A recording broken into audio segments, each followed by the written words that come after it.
Book buddies ये साल का वो हफ्ता है जिसमें दुनिया के टॉप माइंड्स, टॉप इंटेलेक्चुअल्स और टॉप साइंटिस्ट को नोबेल प्राइज की शक्ल में उनकी खिदमात, इजादात और डिस्कवरीज की बिना पे सराहा जाता है और दुनिया के सबसे बड़े और प्रेस्टिजियस अवार्ड नोबेल प्राइज से नवाजा जाता है। ये सेरेमनी इतनी खूबसूरत होती है क्योंकि इस तकरीब में उन लोगों को अप्रिशिएट किया जाता है जो सही मानों में इस मॉडर्न दुनिया में मेरे हिसाब से अल्लाह के वली हैं। अब मैं आपको ये बात कुछ एग्जाम्पल्स के साथ समझाता हूं।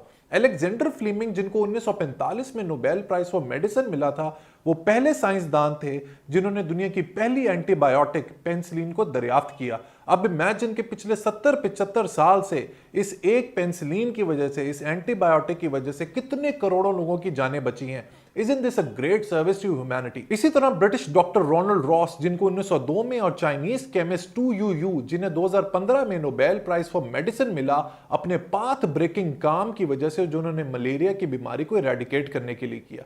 अब इमेजिन इन दो लोगों की कंट्रीब्यूशन की वजह से हर साल करोड़ों लोग ऐसे हैं जो मलेरिया की बीमारी से बच जाते हैं।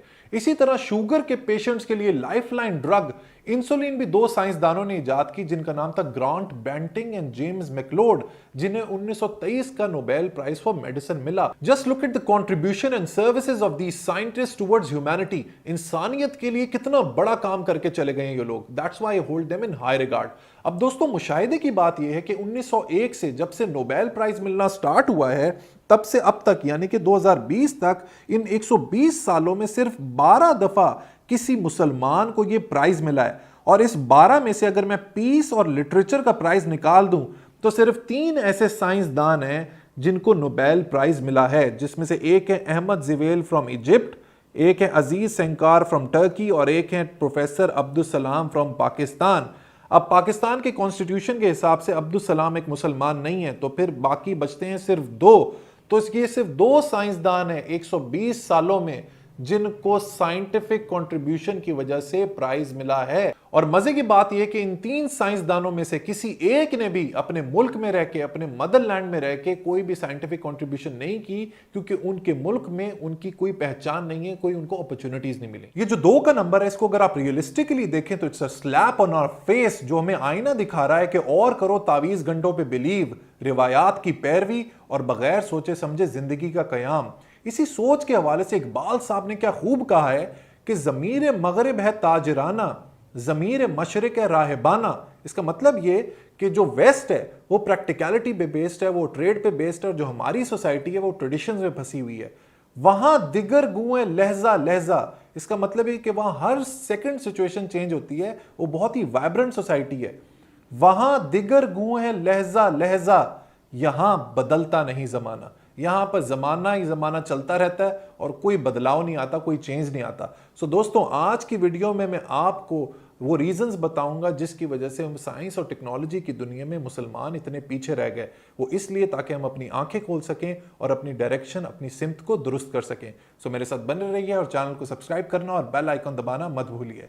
Let's be back.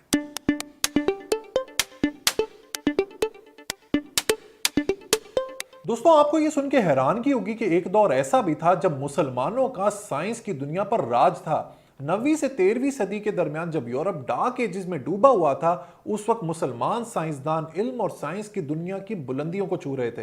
ये वही दौर था जिसमें इब्न अल हैथम, उमर खयाम, अल ख्वारिज़मी, अल बैरूनी, इब्न सीना पैदा हुए। ये इस्लामिक सिविलाइजेशन का ग्लोरियस दौर था। पर 13वीं सदी से अब तक पिछले तकरीबन 900 सालों से मुस्लिम दुनिया साइंस और टेक्नोलॉजी में मुकम्मल तनज़्ज़ुली और डाउनफॉल का शिकार है। We have actually touched rock bottom. अब किसी भी दाना शख्स का यह सवाल होगा कि इस डिक्लाइन की, इस डाउनफॉल की क्या वजूहात थी। सो मैंने अपने तजुर्बे, मुशाहिदे और तहकीक की बेसिस पर कुछ वजूहात ढूंढी हैं इस पस्ती की। आए आपके सामने ये मैं पेश करता हूं। सबसे पहली और बहुत ही मेजर वजह इस डिक्लाइन की है मुस्लिम दुनिया का एटीट्यूड एंड फिलॉसफी, मींस रवैया और फलसफा। किसी भी मुआशरे में साइंस और इल्म तब पनपता है, उसकी ग्रोथ तब होती है जब मुआशरा साइंस के जरिए कायनात की गिरहें और राज खोलने पर बिलीव करता है और इस ताकत को अपनी विल यानी कि अपने इख्तियार का हिस्सा समझता है। मुस्लिम दुनिया ने बदकिस्मती से यह सारा इख्तियार अल्लाह के हवाले कर दिया है। भाई, अगर अल्लाह ने सब कुछ करना है तो उसने हमें दिल, दिमाग, हाथ, पैर, नाक, कान और सबसे बढ़कर सोच क्यों दी? अब ये बात दोस्तों मैं आपको कुरान हकीम की कुछ बहुत ही जबरदस्त आयात से प्रूव करके देता हूं। इस वक्त आपको स्क्रीन पे सूरह राद नजर आ रही है, जो कुरान मजीद की 13वीं सूरत है। इसकी आयत नंबर 3 का मैं आपको तर्जुमा करके सुनाता हूं। और वही है जिसने जमीन को फैलाया और उसमें लंगर और नहरें बनाई, और जमीन में हर किस्म के फल दो दो तरह के बनाए, रात से दिन को छुपा लेता है। बेशक इसमें निशानियां हैं ध्यान करने वालों के लिए। इसी तरह सूरह जासिया जो कुरान मजीद की 45वीं सूरत है, मींस 45, और इसकी आयत नंबर 13 अभी आपको नजर आ रही है। इसका भी तर्जुमा मैं पढ़ के सुनाता हूं। और तुम्हारे लिए काम में लगाए जो कुछ आसमानों में है और जो कुछ जमीन में अपने हुक्म से, बेशक इसमें निशानियां हैं सोचने वालों के लिए। इसी तरह सूरह रूम जो कुरान मजीद की 30वीं सूरत है, इसकी आयत नंबर 22 इस वक्त आपको नजर आ रही है। इसका तर्जुमा मैं आपको करके सुनाता हूं। और इसकी निशानियों से है आसमानों और जमीन की पैदाइश और तुम्हारी जुबानों और रंगों का इख्तलाफ, बेशक इसमें निशानियां हैं जानने वालों के लिए। इन आयात से साफ जाहिर है कि अल्लाह कहता है कि सोचो, गौर करो, डिस्कवर करो, इन्वेंट करो। लेकिन मुसलमानों का रवैया बिल्कुल मुख्तलिफ है। हमने इंशाअल्लाह कहकर हर काम से फारिग हो जाना है। अल्लाह ने रिमेंबर दोस्तों हमें पूरा इख्तियार दिया अपनी जिंदगी को तराशने का और अपने मुस्तकबिल को तामीर करने का। दूसरी बहुत ही मेजर रीजन इस डिक्लाइन की, इस पस्ती की, यह है कि मुस्लिम दुनिया में साइंस को दीनी तालीम से बिल्कुल अलहदा रखा जाता है। हमारे मुआशरे में दीनी तालीम सिर्फ मस्जिद और मदरसों तक लिमिटेड है। एक मौलवी ही वो शख्स है जो आपको दीनी तालीम दे सकता है। मेरे हिसाब से साइंस की किसी भी फील्ड को आप दीनी तालीम से अलग नहीं कर सकते। साइंस चाहे फिजिक्स हो, केमिस्ट्री हो, बायोलॉजी हो या मैथमेटिक्स हो, इन इट सेल्फ दीनी तालीम है। उसकी वजह यह है कि साइंस के जरिए हम अल्लाह के बनाए हुए उसूलों को दरियाफ्त करते हैं, उसकी कायनात किन मैथमेटिकल प्रिंसिपल्स पर कायम है उसको डिस्कवर करते हैं। चाहे बच्चे की पैदाइश हो, फूलों में खुशबू हो, मौसमों का आना जाना हो, जलजलों का आना हो, दिन और रात का कयाम हो, या फिर हमारी सेंस ऑफ स्मेल हो।